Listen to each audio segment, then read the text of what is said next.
రాష్ట్ర ముఖ్యమంత్రి నారా చంద్రబాబు నాయుడు అబద్ధాల కోరుమని బాబు ష్యూరిటీ భవిష్యత్తుకు గ్యారంటీ అంటూ ఎల్లో మీడియా తెగ ప్రచారం చేస్తుంటే వాస్తవ పరిస్థితిని బట్టి బాబు ష్యూరిటీ బాధుడు గ్యారంటీ అని ప్రజలకు స్పష్టంగా తెలుస్తోందని కర్నూలు జిల్లా వైఎస్ఆర్సీపీ జిల్లా ఉపాధ్యక్షులు వై ప్రదీప్ రెడ్డి అన్నారు. ఎమ్మెల్యే వై బాలనాగిరెడ్డి ఆదేశాల మేరకు సోమవారం రాంపురంలో ఏర్పాటు చేసిన విలేకరుల సమావేశంలో ఆయన మాట్లాడుతూ ఎన్నికల ముందు చంద్రబాబు ఎక్కడ వెళ్లినా మేము అధికారంలోకి వచ్చిన వెంటనే కరెంట్ ఛార్జీలు తగ్గిస్తామని అబద్ధపు హామీ ఇచ్చి అధికారం చేపట్టిన 6 నెలల్లో ప్రజలను నట్టిట ముంచి కరెంట్ ఛార్జీలను 2 సార్లు పెంచి ప్రజలపై దాదాపు 15,000 కోట్ల రూపాయలు అదనపు భారం వేశారని ఆయన మండిపడ్డారు.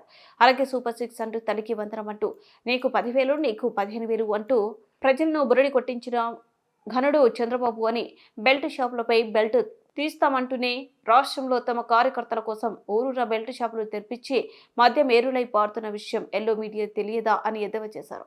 ఎటువంటివి కూడా ఈ సూపర్ 6లో ఈరోజు అమలు కావడం లేదన్న విషయాన్ని ఈ మీడియా ద్వారా ప్రజలంగా కూడా తెలియజేస్తున్నాను. అదేవిధంగా గతంలో జగన్మోహన్ రెడ్డి గారి ప్రభుత్వంలో వైఎస్ఆర్ అధికారంలో ఉన్నప్పుడు చంద్రబాబు నాయుడు గారు ఏ మీటింగ్కి వెళ్ళినా ఎక్కడ వెళ్ళినా కూడా ఏమ్మా తమ్ముళ్ళు అక్క చెల్లెమ్మలు మీ అందరు కరెంట్ ఛార్జీలు ఎన్నిసార్లు పెంచడం అని అడగడం జరిగింది.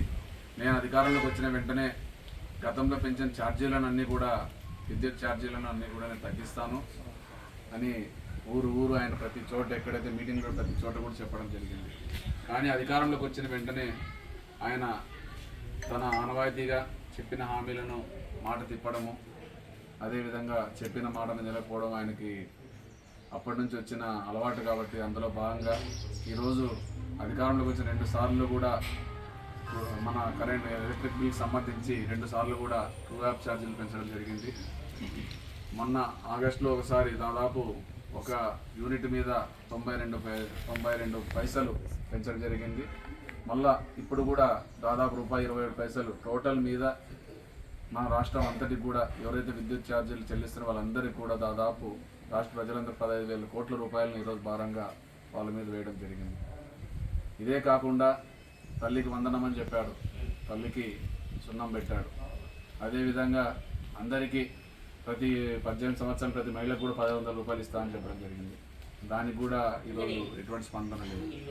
ఆయన ఎట్లుందంటే రాష్ట్ర పరిస్థితి మోసం చేయడం తాను వంతు, మోసపోవడం ఆంధ్రప్రదేశ్ ప్రజల వంతు అనే విధంగా ఈరోజు కనిపిస్తుంది. ఈరోజు రోడ్లు వేయాలంటే కూడా అందరికి మంచి రోడ్లు కావాలంటే టోల్ కట్టాలంటాడు. ట్యాక్సులు కట్టడం మళ్ళీ మన అంతర్గత రోడ్లకు టోల్ కట్టడం అనేది చాలా విడ్డూరంగా ఉంది. 6 నెలల్లో అదే గతంలో అయితే జగన్మోహన్ రెడ్డి గారు వచ్చిన 9 నెలల్లో నవరత్నాలన్నీ కూడా పూర్తి చేసి ఆయన ఇచ్చిన హామీలన్నీ కూడా నిలబెట్టుకోవడం జరిగింది. మరి అటువంటి ప్రభుత్వం నుంచి ఈరోజు జనాలు తెలుగుదేశం పార్టీని ఎన్నుకోవడం ద్వారా ఈరోజు అందరూ కూడా ముక్కు మీద వేలేసే విధంగా చంద్రబాబు నాయుడు గారు అబద్ధ హామీలు అన్నీ కూడా ఒక్కటి కూడా నెరవేర్చకపోవడంతో ప్రజలందరూ కూడా చాలా ఇబ్బంది పడుతున్నారు. ఇప్పుడైనా కూడా కూటమి నాయకులు నెలకు పెన్షన్ పంచడమే పెద్ద ఒక గొప్ప కార్యక్రమం తీసుకున్నారు. అటువంటి జగన్మోహన్ రెడ్డి గారు చాలా చేశారు.